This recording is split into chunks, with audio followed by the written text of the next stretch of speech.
ఇక హైదరాబాద్ లో నేటి నుంచి సవరించిన మెట్రో రైల్ ఛార్జీలు అమలు కానున్నాయి. మెట్రో ప్రయాణికులకు 10% రాయితీని ఎల్&టీ మెట్రో యాజమాన్యం కల్పించింది. గత వారం కనిష్టంగా 12 రూపాయలు, గరిష్టంగా 75 రూపాయలు ఛార్జీలను పెంచింది.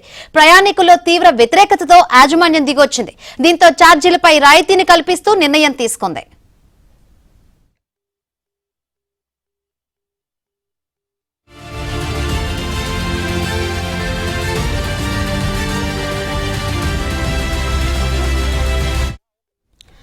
హైదరాబాద్ లో నేటి నుంచి సవరించిన మెట్రో రైల్ ఛార్జీలు అమలు కానున్నాయి. అదేవిధంగా మెట్రో ప్రయాణికులకైతే 10% రాయితీని కల్పించింది. ఇక ఇదే విషయం గురించి మరింత సమాచారాన్ని అందించేందుకు మా ప్రతినిధి నుమాన్ సిద్ధంగా ఉన్నారు. నుమాన్, శంకరి, సవరించినటువంటి మెట్రో ఛార్జీలు ఇవాల్టి నుంచి అమల్లోకి వచ్చాయి. 10% రాయితీ కల్పిస్తూ ఏదైతే ఎల్&టీ మెట్రో యాజమాన్యమో ప్రకటన విడుదల చేసింది. సో అందులో భాగంగానే ఇవాల్టి నుంచి ఏదైతే తగ్గినటువంటి మెట్రో ఛార్జీలు కూడా అమల్లోకి రానున్నాయి. ముఖ్యంగా ఏదైతే ఆ ప్రయాణికుల నుంచి వ్యతిరేకత వచ్చినటువంటి నేపథ్యంలో మరోవైపు ఇటు ప్రభుత్వం కూడా ఛార్జీలను తగ్గించాలని ప్రతిపాదన పంపించినటువంటి నేపథ్యంలో సో ఇవాల్టి నుంచి 10% రాయితీ ఇస్తూ నిర్ణయం తీసుకుంది. వాస్తవానికి గత వారం రోజుల క్రితము ఏదైతే కనిష్టంగా 12 రూపాయలు, గరిష్టంగా 75 రూపాయల ఛార్జీలను పెంచుతూ నిర్ణయం తీసుకుంది. గడిచిన వారం రోజుల నుంచి కూడా అదే ఛార్జీలు అమల్లోకి ఉన్నటువంటి పరిస్థితి. సో ఎట్టకేలకైతే ఎల్&టీ సంస్థ దిగొచ్చినటువంటి పరిస్థితి. సో ఇవాల్టి నుంచి అయితే ఇటు 10% రాయితీ కల్పిస్తూ పెరిగినటువంటి ఛార్జీలు ఏవైతే ఉన్నాయో వాటిని కూడా తగ్గిస్తున్నట్లు నిర్ణయం తీసుకున్నటువంటి పరిస్థితి. పూర్తిగా నష్టాల బాటలో ఉన్నటువంటి ఎల్&టీ మెట్రో సంస్థ ఆ నష్టాల నుంచి బయటికి పడేందుకు మాత్రం ఏదైతే ఈ నిర్ణయం తీసుకుంది. బట్ ఏదైతే ఈ నిర్ణయం తీసుకోవడం మూలంగా మాత్రమే ఇటు నిత్యం మెట్రోనే నమ్ముకొని మెట్రో ద్వారానే ప్రయాణం చేసేటటువంటి ప్రయాణికులు ఎవరైతే ఉన్నారో వారి మీద అదనంగా భారం పడుతున్నటువంటి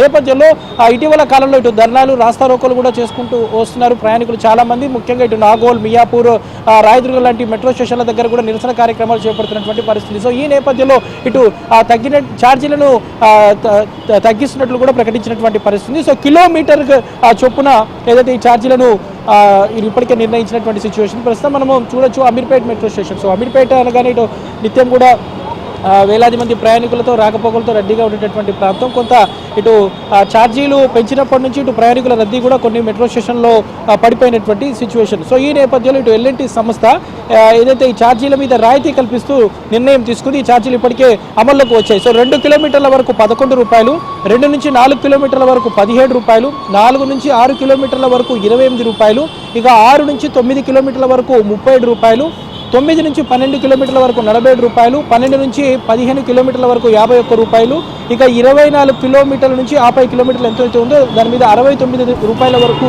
ఏదైతే ఆ ఛార్జీలను నిర్ణయించింది. వాస్తవానికి నిన్నటి వరకు కూడా 75 రూపాయల వరకు ఉండేది ఛార్జీ ధర. సో ప్రస్తుతం అది 69 రూపాయలకు, అంటే 6 రూపాయల వరకు రాయితీ ఇచ్చినటువంటి సిచ్యువేషన్ ఉంది. సో ఇప్పటికే హైదరాబాద్ మెట్రో రైలుకు ప్రయాణికుల నుంచి మంచి రెస్పాన్స్ వస్తుంది. రోజు కూడా దాదాపు 4.5 నుంచి 5 లక్షల మంది ప్రయాణికులు ఇటు మెట్రో ద్వారా వారి గమ్యస్థానానికి చేరుతున్నారు. సో ఈ పెంచినటువంటి ఛార్జీల నేపథ్యంలో ఒకంత ప్రయాణికుల మీద భారం పడుతున్నటువంటి నేపథ్యంలో సో ఈ నిర్ణయం ఏదైతే తీసుకున్నారో సో ఇది ఈ రోజు నుంచి అమల్లోకి వచ్చింది. వాస్తవానికి హైదరాబాద్ మెట్రో రైలు ప్రయాణికులకు అందుబాటులోకి వచ్చి 7 సంవత్సరాలు అవుతుంది. సో 7 సంవత్సరాల నుంచి మిగిలిన రాష్ట్రాలతో కంపేర్ చేస్తే హైదరాబాద్ మెట్రో రైలు ఎలాంటి ఛార్జీలను పెంచలేదు. బట్ గడిచిన వారం రోజుల క్రితం పెంచినటువంటి ఛార్జీలు అది కూడా దాదాపు 75 రూపాయల వరకు ఛార్జీలు అదనంగా పెంచినటువంటి నేపథ్యంలో ఇటు ప్రయాణికులు పూర్తిగా ఇటు మెట్రో ఎల్&టీ సంస్థ మీద ఆగ్రహం వ్యక్తం చేస్తూ మండిపడుతున్నటువంటి నేపథ్యంలో ఎట్టకేలకైతే ఎల్&టీ సంస్థ దిగొచ్చి సో ఇవాల్టి నుంచి ఈ తగ్గినటువంటి ఛార్జీలను అమలు చేస్తూ నిర్ణయం తీసుకున్నటువంటి పరిస్థితి. ప్రస్తుతం మాత్రం కిలోమీటర్ చొప్పున ఏదైతే ఛార్జీలను మొత్తం కూడా నిర్ణయించినటువంటి సిచ్యువేషన్ ఉంది. సో భవిష్యత్తులో కూడా ప్రయాణికులకు మీద అదనంగా భారం పడకుండా చర్యలు తీసుకుంటామంటూ కూడా మెట్రో సంస్థ చెప్తున్నటువంటి సిచ్యువేషన్ ఉంది. వాస్తవానికి ఈ ఛార్జీలను పెంచడం వల్ల ఇటు మెట్రో సంస్థ కూడా దాదాపు ప్రతి నెల కూడా దాదాపు 50 కోట్ల నుంచి 70 కోట్ల వరకు అదనంగా ఆదాయం సమకూరుతుంది. సో అయినప్పటికీ కూడా కొంత మెట్రో సంస్థ నష్టాల బాటలో ఉంది. ఇతర రాష్ట్రాలతో చూస్తే మాత్రం కంపేర్ చేస్తే ఇటు హైదరాబాద్ మెట్రో పూర్తిగా నష్టాల బాటలో ఉన్నటువంటి నేపథ్యంలో దాని నుంచి గట్టెక్కేందుకు మాత్రం ఈ చర్యలు తీసుకున్నట్లు మాత్రం ఎల్&టీ సంస్థ చెప్తున్నటువంటి సిచ్యువేషన్ అయితే ఉందని చెప్పొచ్చు. శంకరి, మొత్తానికైతే ఇటు ఇవాల్టి నుంచి ఇటు పెంచినటువంటి ఛార్జీల మీద రాయితీ కల్పిస్తూ ఎల్&టీ సంస్థ నిర్ణయం తీసుకుంది. సో ఛార్జీలు కూడా అమల్లోకి వచ్చినటువంటి తగ్గిన ఛార్జీలు కూడా ఇప్పటికి అమల్లో వచ్చినటువంటి పరిస్థితి ఉందని చెప్పొచ్చు. Right, thank you Numan.